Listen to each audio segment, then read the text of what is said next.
Okay, good morning and welcome to Yeshiva YouTube, Iyun. Today I want to discuss the last Mishnah in Paragraph Gimel Masechah Shabbos. Not really related to Masechah Shabbos, this halacha, because it applies even during the week. The end of the Mishnah says, "Ein ma'amtin es hameis b'Shabbos." You can't close the dead person's eyes on Shabbos. Now that's because you can't move any part of the dead person's body, because the body of a dead person is muksa. You can't use it. It's muksa machmas kuva, it's like a rock. And also, you can't close not a dead person. A person's about to die. You can't close his eyes when he's about to die. You're not supposed to do this because you're killing him, right? You're hastening his death, right? If you didn't close his eyes, he would live for a couple more minutes, and you're doing this. It's like you spilled blood. Now, I don't think the halacha is that if you did this and you hasten someone's death, you are deserving of the death penalty. Because if you kill someone, you're horoges a nefesh, you're chayiv, they behead you, right? Sayiv, right? You get beheaded. That's one of the four misos, aram misos based on you get a capital punishment. So I don't think you get it in this case. In fact, there was a story I just read in America, I think in a hospital somewhere, where there was a couple. I think the husband was about to die. He had a severe illness. I think he was in hospice care, and his wife actually took a gun and shot him and killed him. And she barricaded herself in the room for like 4 hours before she gave up to the police. And I think she said that the husband wanted. I don't know if the husband was against his wife shooting him. Apparently, they were like 76 and 77 years old, so and they were married for a long time. Probably he requested that he died. He was in a lot of pain. People at the end of their lives in a lot of pain.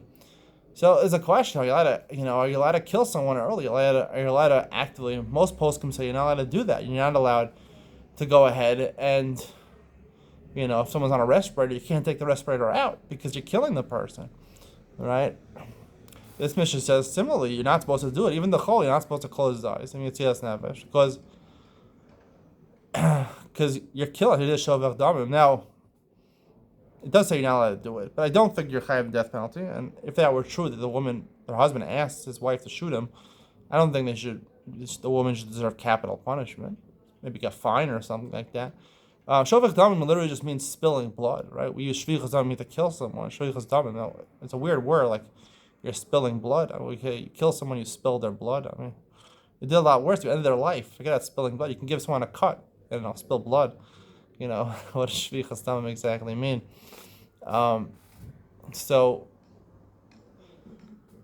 I personally think that a person's in pain. You have the right to take out a respirator. Maybe even the right to do something here positive to hasten. To take out a respirator is just, take him off the breathing and he'll die by himself. I don't think he has a problem at all with that. Maybe to actually, give him, overdose him on drugs, on fentanyl, so that he should die quicker. Maybe this Mishnah is saying you're not supposed to do it, but I don't think it's it's like killing the person, right? Because he wants to die. It's such a lot of pain. I think the Torah allows you to do that, and I think he's only talking about here where he's not in pain, right? He's not in pain. You're not supposed to do it. You're not supposed to hasten someone's death because it's not because it's a lav. It's an aver in the Torah. It's just not good midos. It's not good midos to kill someone, to aid in someone's death if he's in pain. So I think that there's every right that you have to help that person. He wants to die. He gives you permission to die. He signs off on that. Right? You can help him. This is my personal opinion because I always say quality of life is better than life itself. And if you're in a lot of pain and you're going to die anyway, so now the question of suicide, people taking their own lives in their hands because it's so miserable. The reason suicide is forbidden by the Torah is because most times when a person's committing suicide, there is hope, right? You're committing suicide because you're depressed or something like that, right? You can go to get help for your problems and live a great life afterwards. But when you're at the end, all the doctors say you're going to die, and you're in a lot of pain.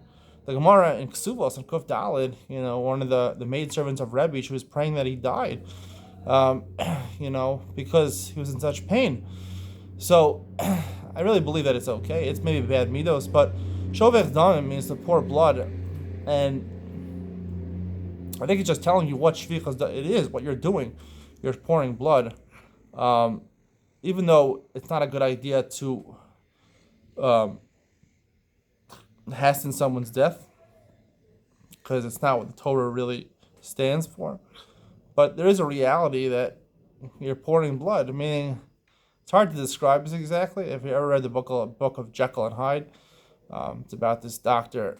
Jekyll and Mr. Hyde, the guy who, took some medicine, he transformed himself, and he ended up killing somebody, beating someone to death, and then transferring. I don't know. It was a kind of weird book, but people inherently, I hate to say this, but people are very wicked. Their really natural instinct is to be wicked to other people, and to be mean to other people, and potentially even kill other people that they're angry at, and that they have competition with. If you ask like the primal desire of people, that's the desire it is. Society says you got to be nice. And the Torah says on the outside you got to be nice, but the reality of Shovech Damim is pouring blood. People get enjoyment playing Mortal Kombat, seeing all that blood.